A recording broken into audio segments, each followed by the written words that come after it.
tautsēmniecības jomās. Jā, bet ja mēs runājam par to, ko mūsu skatītāji piezvanīja vēl attiecībā par Latvijas piemēslošanu, tad varbūt lielāka atbildība jāprasa no tiem dienestiem, kas uzpasē un vaktē, lai kuram tas ir jādara tieši šie piemēslotāji jāķer un jāsod varbūt bargāk, jo sanāk tā, ka tajās lielajās talkās mēs tur visi aktīvi piedalāmies un vācam un savācam milzu tonnas atkritumu, bet tik un tā tas izplēna gada laikā atkal. Izplēna, bet tas milzīgais darbs, ko ir izdarījusi Latvijas lielā talka, kā sabiedrības izglītošanas pasākums, jo talkas mērķis, pamatmērķis nav savākt atkritumus, pamatmērķis ir saukt cilvēkus kopā, runāt par to, rādīt par to, aizdomāties, un vislabāk aizdomāties, ja tu pats dari. Nevis tikai no malas klausies, ka kāds reklamē vai kaut ko skaidro un stāst. Ja. Un lielā talka jau pārauga pilnīgi citās aktivitātēs. Tie kultūras pasākumi, dziedāšanas, dejošanas pasākumi bērniem, vides labiekārtošana, nevis tikai atkritumu vākšana, jo atkritumu par laimi ar katru gadu kļūst arvien mazāk un mazāk. Un Latvijas lielā talka ir iniciators tam, ka būs arī pasaules lielā talka, un tas nozīmē, tas viss nāk no Latvijas. Jā, starp citu, kā veicas, nevar painteresēties ar to tavu izstrādāto aplikāciju, kur jāziņo par visām tādām neķītrībām, vidas sos.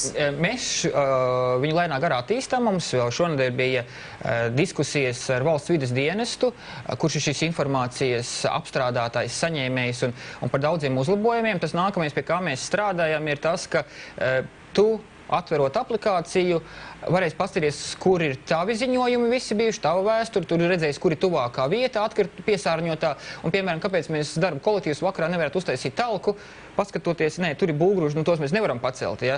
Bet tur blakus ir cits piesārņojums, ejam un vācam, un talkai nav jābūt reizi gadā, bet to var darīt katru dienu.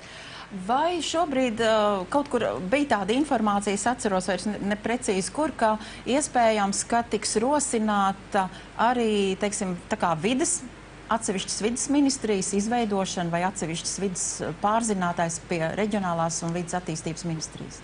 Jā, tā diskusija bijusi, un valdības deklarācijā par to ir arī ierakstīts.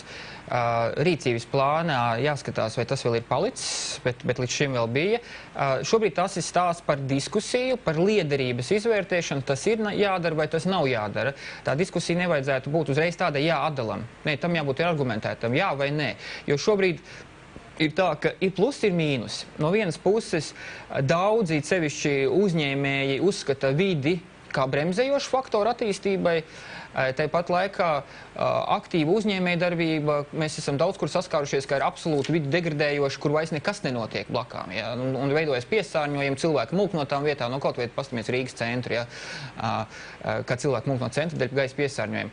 Un te ir tas līdzsvars, ka tā kā gāzes pedāls ar bremzes pedāli, saprātīgi bremzes pedāli kopā, bet no otras puses, ja šī ministrija tik liela, ka visas pašvaldību problēmas, un ka tur ir ēlietas iekšā arī, un vides aizsardzība, vai tā ministrija nav tik uzblīdusi, kad ministrs netiek ar to galā. Tāpēc varbūt jāizskata par to, ko viņi izveidot atsevišķi. Mums zvans studijā. Sveicināti, halo! Sveicināti!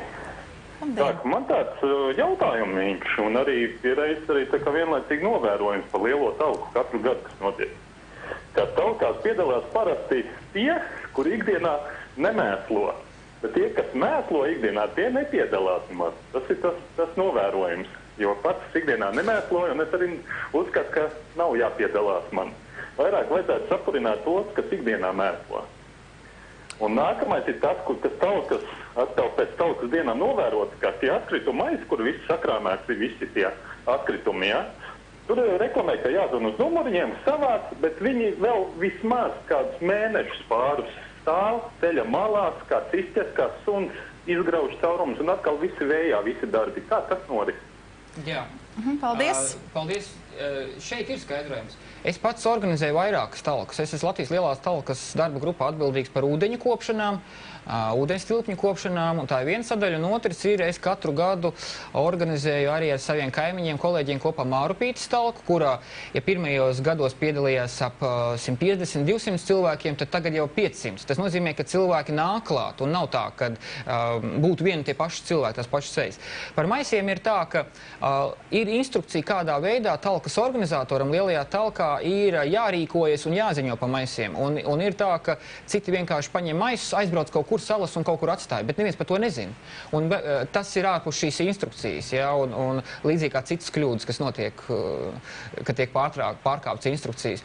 Bet ar katru gadu šī problēma kļūst ar vien mazāka, jo nu, pēdējos gados nav vairs tā, ka stāv mēnešiem. Bija tā, pašā sākumā tā bija. Bija, bet tā vairs nav. Un to mēs varam redzēt, ka, piemēram, talkās pēc talkām parādās maisi, un tā sliktā lieta ir tā, ja tie maisi stāv, tad cilvēks sāk skatīties, te ir atkrituma kaudze, es vēl varu pienest klāt savējos no mājām, ja? Un tad, kad viņš aiznes, viņš skatās atkritumu savākt. Nu, nekas, es tāpat atstāšu. Un tā ir tā nākamā problēma, jā. Jā, mums atkal zvan